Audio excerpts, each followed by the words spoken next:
Je suis Anaïs Yazid. Je suis Roxane Le Texier. Et nous jouons dans Les Sœurs Tatin au théâtre de la Contrescarpe. Quand nous chanterons, le temps des cerises sifflera bien mieux le merle moqueur. Le spectacle parle des sœurs Tatin qui ont inventé la recette de la tarte tatin. Et ces deux sœurs tenaient un hôtel à Lamotte-Beuvron.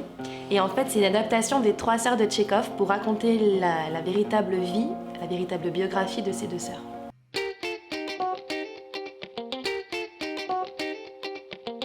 Moi, j'ai rencontré Laetitia Gonzalez, qui est donc l'autrice et la metteuse en scène de ce spectacle, sur un autre casting, à Anna Karenine, qu'elle a monté il y a quelques années également à la Contrescarpe. Et on a toujours eu envie de travailler ensemble. Et donc elle m'a proposé le rôle de Stéphanie Tatin, de rencontrer Anaïs en casting. Et donc on s'est rencontrés, on a fait une scène ensemble, un bout de chanson ensemble. Et je pense que notre complicité est bien passée. Et voilà, et après on a commencé à travailler par les images qui sont dans le film. Il y a également du cinéma dans la pièce. Et ça a été vraiment le pied d'entrée dans ce projet. Et moi, j'ai rencontré Laetitia Gonzalez, en fait c'est la deuxième fois que je travaille avec elle. Nous avons travaillé sur le spectacle précédent, était Je m'appelle Eric Satie comme tout le monde, également au théâtre de la Contrescarpe. Et il s'est arrêté malheureusement à cause du premier confinement. Et voilà, pareil, j'ai passé une première lecture, première audition pour ce rôle-là et ça a matché. Et ensuite, du coup, pareil, audition pour Stéphanie. Et du coup, la complicité s'est créée entre nous et c'était parti, quoi.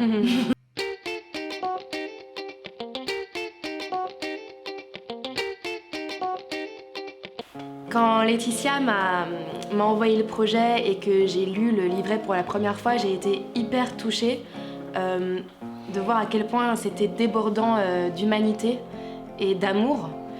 Je connaissais donc les Trois Sœurs de Tchekhov, mais je trouve que là, plongée dans la vie de ces deux sœurs, les thématiques se répondaient vraiment bien. Donc j'ai été hyper partante à l'idée de pouvoir défendre ce rôle. Et puis après, quand on l'a joué pour la première fois ensemble, de voir la belle énergie aussi d'Anaïs et de voir comment finalement ça se répondait aussi dans une forme de modernité, je trouvais ça hyper chouette. Même chose avec des chansons à la fois un peu anciennes mais complètement modernisées. Je trouve que tout matchait bien. Et pour ma part, à la première lecture, je sais que ça m'a fait du bien. Je me suis dit, oh, une pièce légère, mais en même temps qui défend tellement de choses avec tellement de puissance.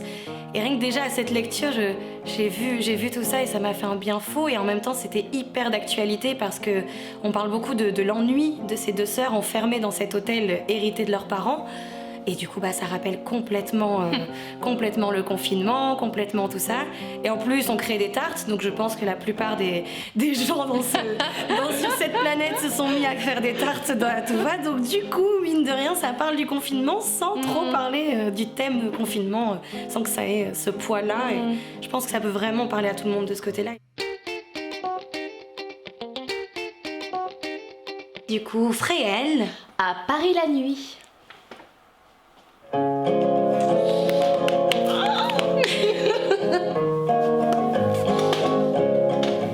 Rendez-vous des purs, des as, des plus chouettes. C'est à la Bastille, tout près de la Roquette. Le nouveau quartier des vraies balles musettes. Où tous les rupins, le haut du gratin, viennent voir les coquins. Dans la rue de Lappe, quand vient la nuit, les peinards s'avancent et glissent dans l'ombre sans faire de bruit, sifflant une danse. Puis rentrent aux musettes faire à petits pas la valse des frappes et serrent dans leurs bras jusqu'au petit jour des mômes d'amour dans la rue de Lappe.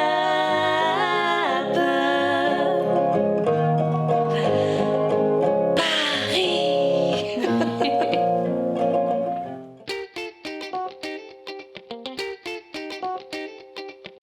évidemment, il faut toujours mettre un peu de soi à l'intérieur. Donc déjà, il il faut se situer au 19e siècle. Donc je m'imagine moi, Anaïs, qui est-ce que je serais à cette époque-là, à cette période-là, et avec les rêves de Caroline de partir à Paris. Moi, je viens du sud-ouest de la France, du Pays Basque, de Saint-Jean-de-Luz, et mon rêve c'était de partir à Paris. Donc déjà là, je vois beaucoup de similitudes. Et en fait, elle rêve de devenir une grande cuisinière, dans un grand restaurant à Paris. Moi, j'ai toujours voulu être comédienne, donc du coup, je fais tous ces rapprochements-là. Et par rapport à mes rêves à moi, je vois quels sont ses rêves à elle, et j'essaie de voir par rapport à ses souffrances, à ses joies, de faire des petits copier-coller avec les miens, histoire d'être le plus sincère possible pour amener ma sensibilité et ma joie et tout ça dans ce personnage que j'adore. Il n'y a qu'un seul rêve qui grandit, qui s'impose. Partir à Paris. Le travail pour le rôle de Stéphanie, c'était pas forcément évident parce que il y a vraiment deux couleurs dans le personnage. Il y a une vieille dame qui a 74 ans, qui parle donc des souvenirs de l'hôtel, de sa sœur, de la tarte tatin, tout ça. Et en même temps, il y a Stéphanie jeune, qui est pleine aussi de rêves, d'élan, d'amour, qui est très guillerette et très naïve, et en même temps, on sent qu'elle a souffert, qu'elle a eu des pertes aussi dans sa vie, tout ça. Donc en fait, il y avait plein de couleurs à trouver, et c'est vrai que c'est un plaisir en fait tous les soirs d'aller convoquer plein de facettes en soi, le côté romantique, le côté philosophe, le côté plus torturé, le côté complètement à bannir la souffrance et à toujours chercher l'extraordinaire. En fait, je pense que c'est une pièce qui vient tout de suite nous convoquer au niveau du cœur, et que si on y va, on plonge avec le cœur ouvert, déjà c'est la bonne piste. Dans la rue des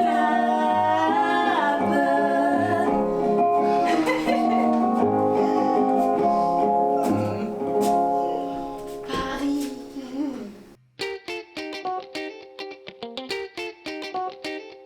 Je pense qu'on ressort de ce spectacle avec l'envie de vivre et l'envie de profiter de chaque seconde, de croquer à pleines dents, comme dans les pommes, de croquer dans la vie à pleines dents. Et du coup, voilà, donc il faut venir au théâtre de la Contrescarpe. Du mercredi au dimanche à 19h en semaine, à 18h30 le week-end, jusqu'à fin novembre, pour l'instant.